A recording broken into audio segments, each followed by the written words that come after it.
Have you ever been watching an anime and wondered, how did this even get made? How does a story that started with some amateur writer typing away on a website become this massive global hit like Sword Art Online or ReZero? Well, I can tell you it's definitely not just luck. It's a system, a kind of brilliant, well-oiled machine that turns these little digital sparks into a worldwide fire. And today, we're going to pull back the curtain and see exactly how this amazing pipeline works. So that's a big question, right? What is this secret formula that takes a story from some corner of the internet and turns it into a phenomenon? That's what we're going to break down step by incredible step. All right, so our story begins not in some fancy publisher's boardroom, but out in the wild, democratic world of Japanese web novel sites. This is ground zero. We're talking about websites like Shasetsuka ni Naro, which, let's be honest, everyone just calls Sosetu, thankfully. On sites like this, anyone, and I mean anyone, can post a story for the whole world to read. It's a direct connection between the creator and the audience. There are no gatekeepers, no agents, no slush piles, just raw creativity. And the sheer scale of this is just wow. Just on Sayasutu alone, there are over 2.3 million registered users. This is not some tiny niche corner of the internet. It's a massive, buzzing ecosystem of stories and readers. Now, what this creates is basically the ultimate low-cost proving ground. For publishers, it's like free market research. They can just sit back and watch which stories are getting clicks, what genres are exploding, and which ideas already have a passionate fan base built in. The risk of picking a dud is slashed before they've even spent a single yen. Okay, so once a web novel gets scouted, it moves into the next phase, the Japanese publishing industry. And this is where things get really interesting, because the system is basically built to take a chance on new talent. So check this out, because it's completely different from how things work in many other places. In Japan, bookstores don't actually buy most of their books up front. They get them on consignment. What that means is they can just send back whatever doesn't sell, no questions asked. The financial risk for the bookstore? It's pretty much zero. And because the bookstores have no risk, that safety net extends all the way back up to the publishers. It's almost like a publisher's bank.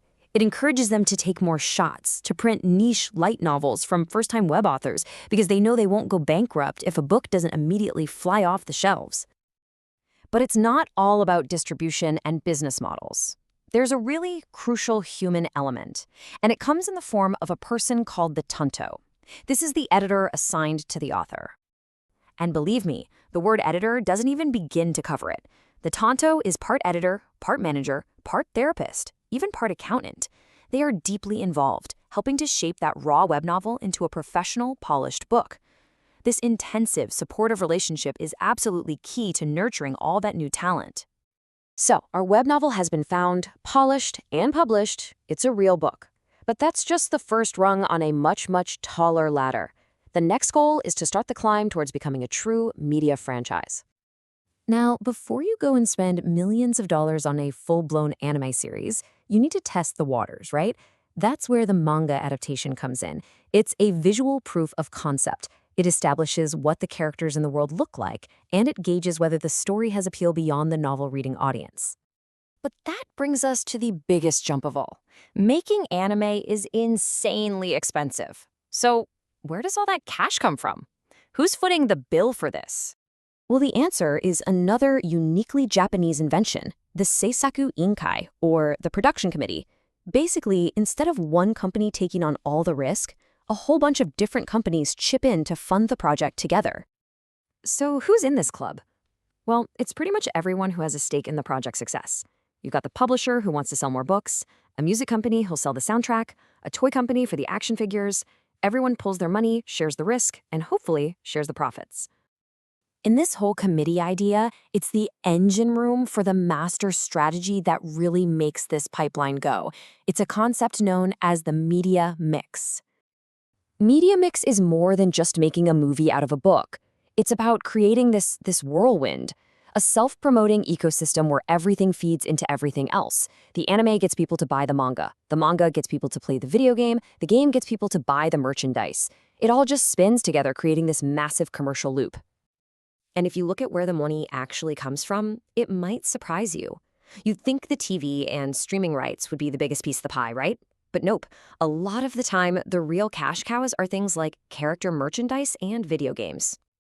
This quote from Ian Condry and Mark Steinberg just nails it. The anime itself often isn't even the main moneymaker. Think of it more as the world's most epic, expensive advertisement that drives the sales of everything else. And we're not talking about small numbers here. The merchandise market alone is worth billions. Billions. This is exactly why things like character designs are so incredibly important. You have to ask, will this character make a cool action figure? So you've got to be thinking, if this system is so effective, so brilliant, why isn't everybody doing it? Why does this seem to be such a uniquely Japanese thing? Well, when you put the models side by side, the differences are stark. Just look at the publisher's role. In Japan, they're acting like an IP manager from day one. But in North America, it's usually a literary agent who shops around the film rights. These aren't small details, they're fundamental differences in how the entire industry is structured. And that's the thing. It's not one single piece you can just copy and paste. It's the whole recipe. It's the unique rights structure, the production committee funding, that consignment system for books, and a fan culture that is just ravenous for merchandise. All those pieces have to work together perfectly. So I'll leave you with this final thought to chew on.